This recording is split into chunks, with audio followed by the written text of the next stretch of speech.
Guys, good evening. आज मैं अपने 9 मंथ की बेबी का इवनिंग रूटीन शेयर करने वाली हूँ।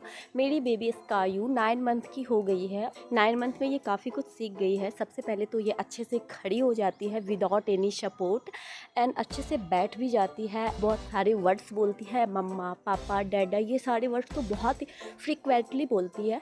पिछले वाले ब्लॉग में मैंने आपसे शेयर किया था इसका खड़ा होने का भी और चलने का भी, थोड़े स्टेप भी लेती है ये। तो इसका जो रूटीन होता है इवनिंग में, सबसे पहले मैं इसका हाथ और पैर को फेस वेस वाइप कर देती हूँ, अच्छे से वाइप की हेल्प से करती हूँ। उसके बाद थोड़ा सा मॉइस्चराइजिंग जो इसका सॉफ्ट क्रीम है वो लगा देती हूँ, क्योंकि अभी मैं इसको थोड़ा सा बाहर लेके जाऊँगी, घुमाऊँगी। और मैं अभी गांव में रहती हूँ, तो गांव का बाहर जो होता है वो हमारे बरामदा के नीचे जो आंगन होता है, खेत होता है, यही सारी चीज़ें होती है। तो कोई पार्क वार्क है नहीं। फिर हाँ, उसके बाद मैं इसको छत पे भी ले जाती हूँ। तो सारे रूटीन मैं आपसे शेयर करती हूँ। उसके बाद इसने आज काजल लगाया है, तो इसको यहाँ पे मैं पाउडर लगा देती हूँ। काजल लगाने के बाद क्या होता है कि पाउडर लगा तो वो सेट हो जाता है, और ये होममेड काजल है। कभी मैं आपसे इसका जो इंग्रेडिएंट सारे शेयर करूँगी किस तरह से बनाते हैं। उसके बाद इसको सॉक्स डालती हूँ, और मैं इसको लॉन्ग सॉक्स डालती हूँ। आप अगर छोटे बच्चे हैं तो लॉन्ग सॉक्स डालो, क्योंकि छोटा वाला सॉक्स मैं इसको डालती थी तो ये खींच के उसको फेंक देती थी, कैप और सॉक्स। इसलिए मैं इसको कैप भी कभी कभी डालती हूँ। ये बंदर कैप होता है वो वाला, मंकी कैप, और ये लॉन्ग वाला सॉक्स डालती हूँ। उसके बाद इसको फुल ऑन रेडी करके फिर लेके जाऊँगी। और यहाँ पे देखो, मैं इसको आज ये वाली कैप पहनाई हूँ, क्योंकि अभी ठंड उतनी ज़्यादा नहीं है, तो कभी कभी मैं इसको लाइट कैप भी पहना देती हूँ, ताकि ये थोड़ा कम इरिटेट हो। और बहुत टाइम जब सोती है तो मैं मंकी कैप डालती हूँ, क्योंकि वो निकाल देती है। तो जब इसके बाद ये इसका एक छोटा सा टॉय दे देती हूँ। फिर आप देख सकते हो ये कितना एक्साइटेड है। इसको पता चल गया है कि अब मम्मा मुझे बाहर लेके जाएगी। और इसके स्माइल देखो। और अब ये देखो, इसको सब्र नहीं हो रहा है कि मुझे रुकना है सेकंड के लिए भी, और बस इसको लेकर के मैं बाहर जाऊंगी। अब नीचे अभी दिखाती हूँ आपको, बाहर का व्यू दिखाती हूँ, अपना पूरा खेत दिखाते हैं, सब्जी का जो लगा सारा कुछ मैं आपको दिखाती हूँ।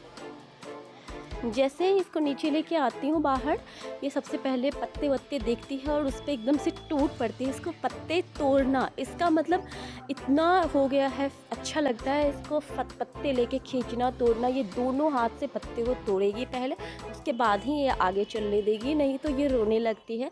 तो मैं इसको पत्ते तोड़वा रही हूँ। यहाँ पे ये अमरूद का, मतलब साइड में आम का, अमरूद का, लीची का, कटहल का सारे पेड़ लगे हुए हैं। तो ये बहुत इंजॉय कर करके पत्ते कूद कूद के ऐसे तोड़ती है। और फिर मुझे बहुत ध्यान देना पड़ता है कि पत्ते को मुंह में ना ले। और उसके बाद मैं इसको खेत घुमाने लेके जाती हूँ। थोड़ा आगे ही अपना जो फार्मिंग किया हुआ है सब्जियों का, वही इसको मैं दिखाती हूँ पूरा। और थोड़े बहुत पत्ते उसमें से भी इसको तोड़ के देती हूँ, कभी कभी इसको टच करवाती हूँ, तो ये बहुत अच्छा फील लेती है, नेचर को भी फील करती है। ये सारी चीज़ें बाहर तो देखने को मिलती नहीं है, तो गांव में यही सारी चीज़ें देखने को मिलती है। तो इसको भी बहुत अच्छा लगता है यहाँ पर ये सारी चीज़ें देख करके। फिर यहाँ पे लीची का पेड़ है, तो यहाँ पे ये भी बोल रही लीची का पेड़, उसको उसके पत्ते तोड़ने। यहाँ पे देखो, यहाँ पे मैं आपको अच्छे से दिखाती हूँ। यहाँ पे देखो बंदा गोभी, यहाँ पे देखो फूल गोभी लगा हुआ है। और अभी हमारे घर में इसी को तोड़ तोड़ के सब्जी बनती है, आप देख सकते हो, बहुत अच्छे से लगाया हुआ है, सब सारे ऑर्गेनिक है। और इसका जो टेस्ट होता है ना, वो ये देखो मम्मी ने तोड़ा हुआ था सुबह में, इसके टेस्ट ना अलग होते हैं। मैं यहाँ की सब्ज़ी खाती हूँ तो मुझे ऐसा लगता है कि ये सारे टेस्ट अलग है। यहाँ नींबू लगा हुआ है, और उसके बाद यहाँ पे देखो केला का, मतलब सब कुछ है। मूली देखो यहाँ पे है। उसके बाद इसका गाजर भी है। अभी जो मैं इसको गाजर का हलवा देती हूँ बना करके, गाजर की पूरी वगैरह बना के देती हूँ, सब मैं यहीं से तोड़ के निकाल के देती हूँ, मतलब गाजर।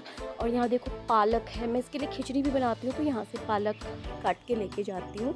तो इस तरह की चीज़ें हैं यहाँ पे लगे, सारे कुछ इसको एक्सप्लोर कराती हूँ, घुमाती हूँ, दिखाती हूँ, समझाती भी हूँ कि ये देखो ये क्या है, नहीं, सारे कुछ इसको एक बार बताती हूँ, ताकि इसको थोड़ा समझ तो नहीं आता, लेकिन बच्चे एक्साइटेड होते हैं नई नई चीज़ों को देखने से। तो ये सारी चीज़ें मैं इसका इवनिंग रूटीन में करती हूँ, मतलब एक तरह से नेचर को फील कराना, बाहर एक्सप्लोर कराना, क्योंकि दिन भर तो ये घर में ही रहती है, और दिन भर तो सारी चीज़ें घर की चलती रहती है। तो शाम के टाइम में यही टाइम होता है कि हम इसको अच्छे से घुमाते हैं और सारी चीज़ें एक्सप्लोर कराते हैं।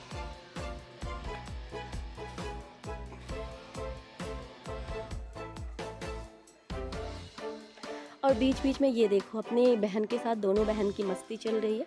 ये मेरी नीस है और 2 नीस है मेरी। तो ये दोनों भी इसके साथ बहुत मस्ती करती है। यहाँ पे इसको दिखा रही है, ये देखो मतलब अमरूद दिखा रही थी पेड़ में, वो दिखा रही थी कि वहाँ देखो अमरूद है। तो इस तरह की चीज़ें जो है शाम के टाइम में चलता है। उसके बाद थोड़ी देर आधे से पौने घंटा तक यहाँ पे मैं इसको घुमाती हूँ। उसके बाद मैं इसको छत पे लेके आ जाती हूँ, क्योंकि वहाँ पे मच्छर वगैरह सब हो जाता है, तो बच्चे को हम ऐसे रख नहीं सकते हैं शाम होने के बाद। तो इसीलिए मैं उसको 4 बजे 4:30 बजे के बाद पौने 5-6 बजे तक उधर रखती हूँ। उसके बाद में लेके आ जाती हूँ छत पे, क्योंकि अभी तो शाम भी थोड़ा लेट से होती है, इसीलिए फिर छत पे लाने के बाद इसको मैं स्टॉलर में घुमाती हूँ। और यहाँ पे इसका स्टॉलर लगा हुआ है, स्टॉलर इसका यहीं पे रहता है, क्योंकि देखो बच्चे को ना स्टॉलर में रखना चाहिए। एक बार आप उसको घुमाओ, चाहे 10 मिनट के लिए ही क्यों ना घुमाओ, लेकिन उसकी हैबिट्स में ये रखो, क्योंकि हमें अभी 2 ईयर तक इसको स्टॉलर यूज़ करना है। कहीं बाहर जाएंगे, मॉल्स में, आउटिंग्स में, कहीं भी आप जाओगे, या फिर पार्क में जब मैं गुड़गांव जाऊंगी, तो इसको ये रहेगा कि मुझे स्टॉलर में घूमना है। ऐसे इसका अगर हैबिट्स छूट जाएगा तो फिर ये स्टॉलर में नहीं बैठेगी। बहुत सारे लोग बोलते हैं कि बच्चे स्टॉलर में नहीं बैठते, अब बड़े हो गए। नहीं, ऐसा कुछ नहीं है, अगर आप उसको हैबिट्स में रखोगे ना तो वो बैठेंगे। तो इसीलिए मैं इस चीज़ को रखती हूँ कि मैं इसको एक बार शाम के टाइम स्टॉलर में घुमाती हूँ, और सुबह के टाइम मैं इसको वॉकर देती हूँ चलाने के लिए, ताकि उसको चलने की हैबिट्स बने, थोड़े बैलेंस करे, खुद को चलना सीखे, खड़े होना सीखे, ये सारी चीज़ के लिए। तो सुबह के टाइम में वो रहता है, और शाम के टाइम में इसको स्टॉलर ही देती हूँ, चाहे जितनी देर के लिए ये इंजॉय करे, और ये काफ़ी इंजॉय भी करती है। यहाँ पे देखो तीनों बहन की मस्ती चल रही है।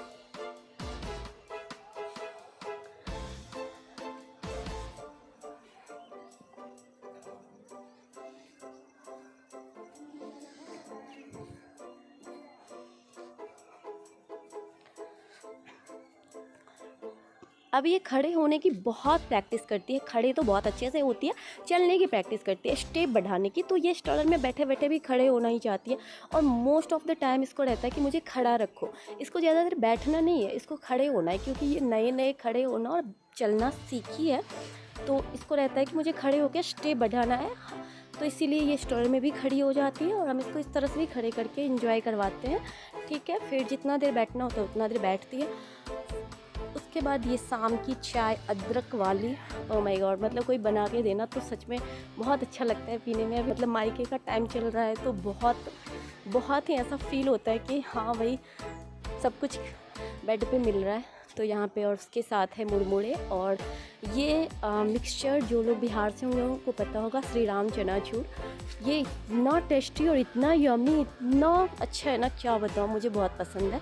मैं यहाँ बहुत खाती हूँ। इधर मम्मी ने बना दिया काढ़ा, मैं पीऊँगी। और इधर तुलसी है, जो कि बाबू को तुलसी का रस निकाल के देंगे, क्योंकि अभी सर्दी है। पिछले वीडियो में मैंने बताया था, होम रेमेडीज़ पहले ट्राई करती हूँ, उसके बाद मैं डॉक्टर के पास जाती हूँ, अगर नए सही हो तो। और मोस्ट ऑफ द टाइम मेरी बेबी का और मेरा भी सर्दी इसी तरह से चला जाता है। तो ये काढ़ा मैं पीऊँगी, बाबू को भी तुलसी का रस दूँगी, और बहुत सारी चीज़ें करती हूँ, उसको ऑयलिंग करती हूँ। क्या सारी चीज़ें मैंने वीडियोज़ में बताए हुए, बहुत सारे वीडियोज़ में होम रेमेडीज़ सर्दी के लिए बच्चे के लिए क्या ट्राई करते हैं, और कौन सी ऑयल से हम मसाज करते हैं, वो भी मैंने एक वीडियो में बताया हुआ है। वो होममेड ऑयल होता है। तो इस सारी चीज़ें से भयंकर सर्दी भी ठीक हो जाती है। और यहाँ पे इसको डिनर करवा रहे हैं। डिनर करने में इसका सबसे ज़्यादा चीज़ ये रहता है, थोड़ी परेशानी, खाना खाने टाइम बहुत ज़्यादा नखरे करती है, क्योंकि विदाउट सॉल्ट देते हैं तो ज़्यादा टेस्ट नहीं होता है। और किसी भी चीज़ में हम ज़्यादा ना तो मिल्क का यूज़ करते हैं, ना किसी भी चीज़ को एक्सेस फॉर्म में देते हैं, तो वो सारी चीज़ की वजह से ना टेस्ट कुछ अच्छा नहीं आता। जब हम इसके खाना को एक बार चख के देखते हैं तो वो बहुत टेस्टलेस होता है, इसीलिए थोड़ा नखरा करती है। लेकिन हाँ, मैं बहुत ट्राई करके 1 घंटे आधे घंटे में मैं खिला देती हूँ, जैसे भी होता है। अगर 4 चम्मच लिया, 2 चम्मच भी खा लिया बेबी, तो मैं इस तरह से करती हूँ। और यहाँ पे देखो, आप आज आया है घर पे भोज, और जो बिहार से होंगे उनको पता होगा, हमारे यहाँ जब जनेऊ होता है तो बहुत सारे भोज होते हैं, घर घर दे के आते हैं। तो हमारे घर भी यहाँ का सब्जी और दाल बहुत टेस्टी होता है। मतलब जब मैं आई तभी से मैं 6 मंथ से यहाँ मम्मी से बोलती थी कि कोई भोज वाला कोई दे के नहीं जाएगा क्या। तो फाइनली ये 6 मंथ के इंतज़ार के बाद आया है। अपने घर में तो डेली बनता है, लेकिन ये भोज की जो होती है ना, बिना प्याज बिना लहसुन की सब्जी, ओ माय गॉड, बहुत टेस्टी होती है। तो हम सब यही खाएंगे, आज डिनर नहीं बनेगा, सिर्फ बाबू के लिए बना। तो चलो इस ब्लॉग को यहीं एंड करते हैं, मिलते हैं नए ब्लॉग में।